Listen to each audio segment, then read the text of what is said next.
And up until about 2 weeks ago, unlike all of the other candidates, I actually was in government as Deputy First Minister in the North.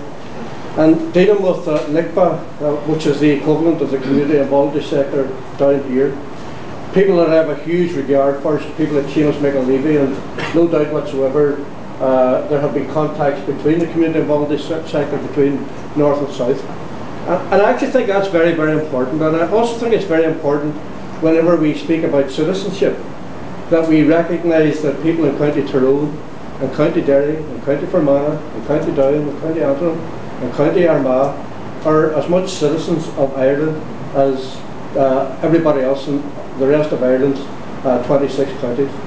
So it's very important that as we go forward that we work together, that we recognise that gains can be made, and that people that well organised in the community voluntary sector can affect real change for the different interest groups that they represent.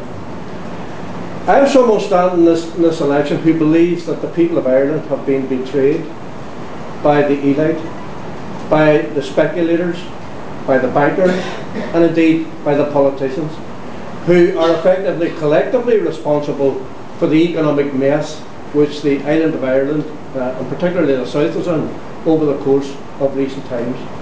And when that happens, it becomes very clear to people about how change must come about. I think I'm a change maker. Quite clearly, many people thought in the North that there was never a prospect of peace, the conflict would go on forever, but we made change happen. We brought about what many people thought was undoable. First conversation I had with Ian Paisley, he said, "Martin, you know, we can rule ourselves. We don't need these people coming over from London telling us what to do." And that was common ground that he and I could stand on.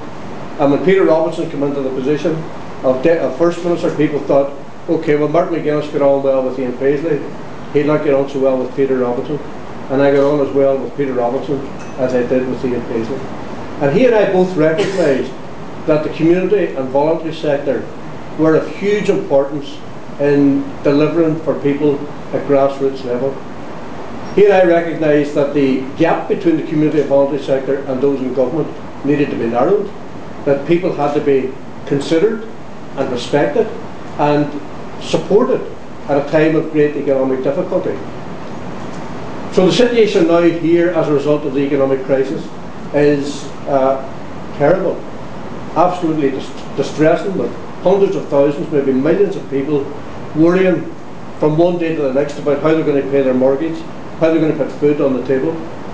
And of course we see mass emigration, we see mass unemployment, and we also see the real need for change. And we see the need for change makers. We need people who are going to stand up and say, this is not acceptable. Change must happen, and that change has to be fundamental and it has to be radical. And that's why I proposed at the very beginning, and some people didn't like me saying it, because it exposed the folly of the huge salaries that were being paid, the huge bonuses that were being paid, and the huge pensions that were being paid to all sorts of business people, bankers, and indeed, yes, to politicians.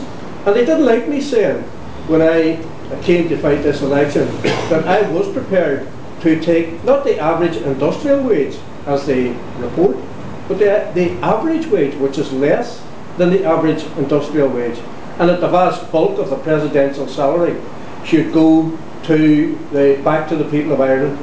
And one of the ideas I suggested was, among others, and I think the community and voluntary sector could also contribute to this debate if I was honoured enough to be elected as President of Ireland. One idea was, okay, let's think about taking 6 unemployed young people off the dole queue and paying them out of the presidential salary. Now, people might think that that's a small gesture to 6 unemployed young people.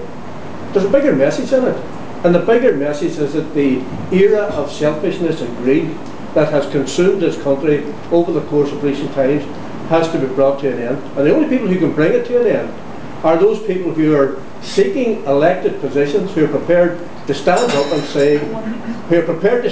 say, I am going to lead from the front. I'm going to stand with the ordinary people in their hour of need, and I'm going to be a beacon of hope for the future. So, if I'm elected to the Irish, the community and voluntary sector, those who represent the most disadvantaged within our society, those who represent people with disabilities, those who represent travellers, and those who represent all those incredibly brave volunteers who are out there who are working with young people for nothing. I walked around the north inner city, canvassing Sheriff Street, went into boxing clubs, went into clubs where young girls were taught pottery by people who were getting paid absolutely nothing. And I look at that and I see one side of Ireland, and I look at the other side, that side of selfishness and greed, which needs to be brought to an end. So I'm stepping forward, giving leadership, hoping that the people of Ireland will vote for someone who wants to be a change maker.